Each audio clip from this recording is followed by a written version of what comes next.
नमस्कार, चुनावी विश्लेषण में आपका स्वागत है। और जम्मू कश्मीर को लेकर चुनाव आयोग कभी भी तारीखों का ऐलान कर सकता है, क्योंकि हाल ही में जो बड़ी खबर थी उसमें जम्मू कश्मीर के लेकर जो पूरी तैयारी कर ली गई है और कभी भी तारीखों का ऐलान होता है तो फिर 90 सीटें अब चुनाव के लिए तैयार हैं। और किस कार के यहां पर चुनावी आंकड़े बन सकते हैं और चुनावी जो ओपिनियन पोल के आंकड़े हैं उसमें काफी खलबली यहां पर देखने को मिल रही है, क्योंकि काफी कुछ हलचल हो चुकी है जम्मू कश्मीर को लेकर।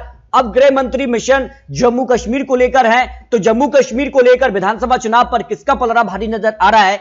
धारा 370 खत्म हो चुकी है, इसका कितना बीजेपी को फायदा मिलेगा और यह पहला चुनाव होगा धारा 370 खत्म करने के बाद। अब जम्मू कश्मीर में काफी कुछ बदल चुका है, नए कश्मीर के नए वोटर्स, लेकिन किसकी बनेगी सरकार, नई सरकार को लेकर महत्वपूर्ण आंकड़े किसके पक्ष में जा सकते हैं। पहले 83 सीटें थी, अब 90 सीटों का जो ओपिनियन पोल है वो भी चौंकाने वाले आंकड़े निकलकर सामने आ रहे हैं। 90 सीटों के चुनावी आंकड़ों के हिसाब से कहां किसका पलड़ा भारी हो सकता है, उस हिसाब से जो आंकड़े हैं उसमें 11 सीटें जम्मू से आती हैं, जिसमें बीजेपी को 6 सीटें मिलने की संभावना है, कांग्रेस को 0 सीट, पीडीपी को 2 सीट और यहां पर डीएपी पार्टी जो कि नई पार्टी यहां पर बना दी गई है उसको 3 सीटों पर जीत की संभावना दिखाई दे रही है। यानी नेशनल कॉन्फ्रेंस, पीडीपी और डीएपी पार्टी से कांग्रेस को कितना नुकसान हो सकता है, क्योंकि कांग्रेस भारत जोड़ो यात्रा के जरिए कितना फायदा उठा पाएगी और जम्मू कश्मीर में उनको कितना फायदा हो सकता है। डोडा की 2 सीटों पर बीजेपी को एक सीट यहां पर पीडीपी पार्टी के पक्ष में जा सकती है। और पुलवामा की 4 सीटों की बात की जाए तो बीजेपी को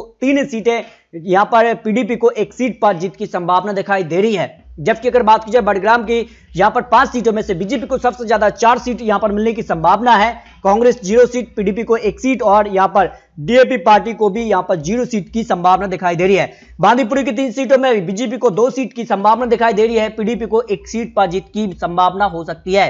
अनंतनाग की 6 सीटों में से बीजेपी को यहां पर भी 4 सीट, जबकि यहां पर पीडीपी को 2 सीट पर जीत की संभावना दिखाई दे रही है। कुपवाड़ा की 5 सीटों में से बीजेपी को यहां पर 0 सीट, जबकि कांग्रेस यहां पर 3 सीटों पर आ सकती है, पीडीपी को यहां पर 1 सीट और 1 सीट डीएपी पार्टी, और यहां पर बीजेपी को 1 या 2 सीट पर जीत की संभावना हो सकती है। कड़ी टक्कर यहां पर देखने को मिल सकती है, जो अनुमान यहां पर दिखाई दे रहा है। कड़वा की 5 सीटों में बीजेपी को यहां पर 3 सीटें, कांग्रेस 0 सीट, पीडीपी को 1 सीट और 1 सीट डीएपी पार्टी के पक्ष में जाने की संभावना दिखाई दे रही है। गदरवाली की 2 सीटों पर बात की जाए तो 1 सीट बीजेपी और 1 सीट यहां पर पीडीपी के पक्ष में जाने की संभावना हो सकती है।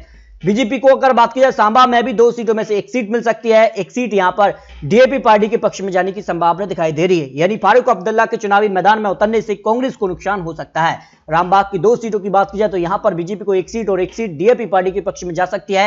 रियासी की 3 सीटों में बीजेपी को सबसे ज्यादा 2 सीटें, 1 सीट यहां पर डीएपी पार्टी के पक्ष में जाने की संभावना दिखाई दे रही है। राजौरी की 4 सीटों पर भी बीजेपी को यहां पर सबसे ज्यादा 3 सीट मिलने की संभावना दिखाई दे रही है और डीएपी पार्टी को 1 सीट पर जीत की संभावना दिखाई दे रही है। लेह की 2 सीटों की बात जाए तो यहां पर भी बीजेपी को 0 सीट, कांग्रेस को 1 सीट और 1 सीट यहां पर डीएपी पार्टी के पक्ष में जा सकती है।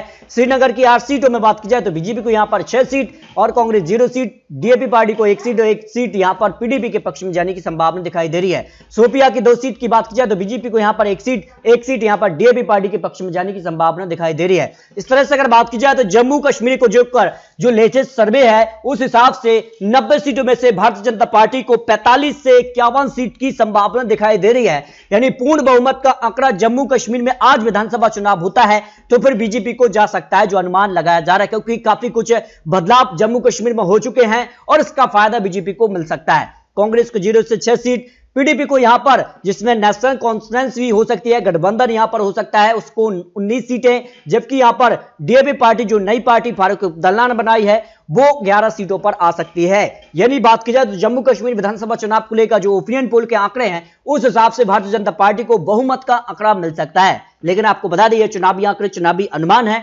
आने वाले वक्त में किस कार के यहां गठबंधन होते हैं ये काफी महत्वपूर्ण हो जाता है, और किस कार के चुनावी वादे होते हैं, किस कार की यहां पर चुनावी जनसभाएं होंगी, उसके बाद आंकड़ों में बड़ा उलटफेर हो सकता है। तो आपको क्या लगता है, क्या बीजेपी तरफा जीतने वाली है जम्मू कश्मीर चुनाव या फिर यहां पर कड़ा टक्कर विपक्ष देगा? इस पर अपने कमेंट बॉक्स में जरूर रख सकते हैं। तो मिलते हैं दोस्तों लेटेस्ट और महत्वपूर्ण विश्लेषण के साथ, तब तक के लिए जय भारत।